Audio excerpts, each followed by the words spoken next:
At a busy railway station in a small city lived a beggar. Day after day, he sat near the platforms, walking from one train compartment to another, stretching out his hand and asking for alms.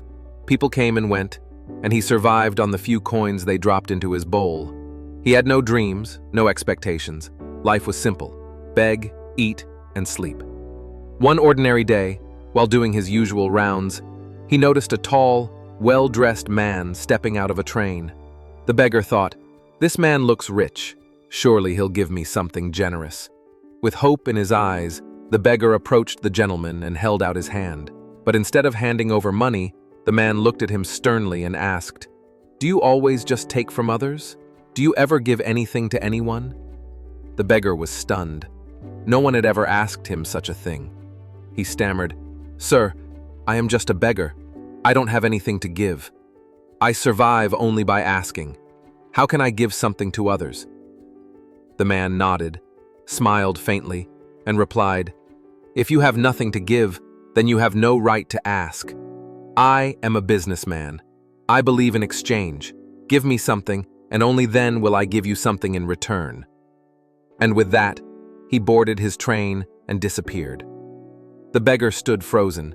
No one had spoken to him like that before. The words echoed in his mind long after the train had left. That night, the beggar couldn't sleep. The stranger's words kept playing in his head, like a song on repeat. You have no right to ask if you cannot give. What did it mean?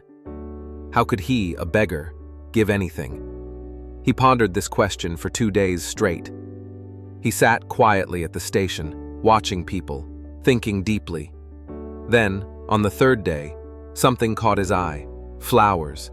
Bright, beautiful flowers blooming on the shrubs and bushes near the railway station.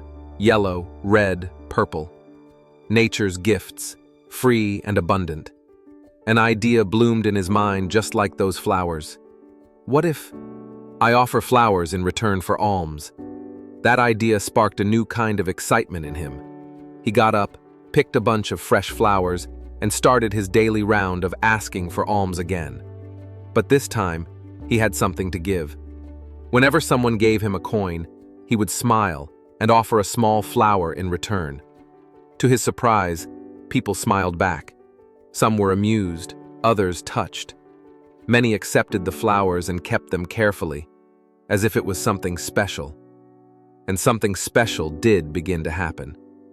As the days passed, more and more people started giving him alms, not because they pitied him, but because he gave them something in return, something thoughtful, colorful, meaningful. Soon, he began collecting more flowers every morning. He noticed that on the days he ran out of flowers, people gave him less. The pattern was clear. When he gave, he received more. One day, as he was offering flowers in a train compartment, he saw a familiar face. It was the same tall businessman, the same man whose words had changed his life. With joy in his heart, the beggar walked up and said, "Sir, I remember you. Today I have something to give you. Will you give me something in return?" The man looked surprised, but smiled. He gave the beggar some money, and in return, the beggar handed him a few fresh flowers. The man took the flowers, inhaled their fragrance, and said, "Wonderful! Now you are a trader just like me. You give something and take something. You're no longer just a beggar." Those words hit deeper than the beggar expected.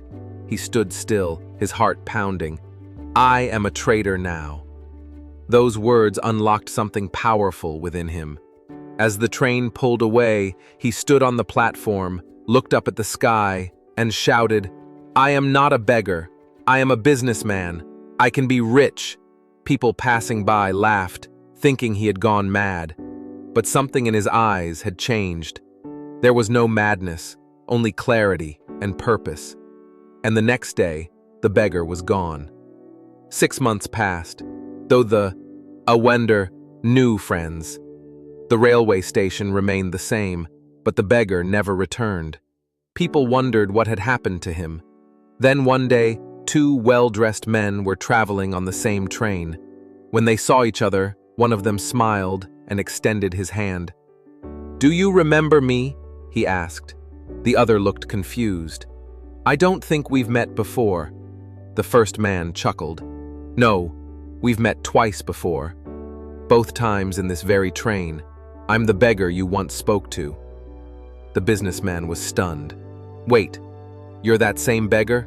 The one I refused to give alms to? The one who gave me flowers in return for coins?" The man nodded. "Yes, that was me, but not anymore."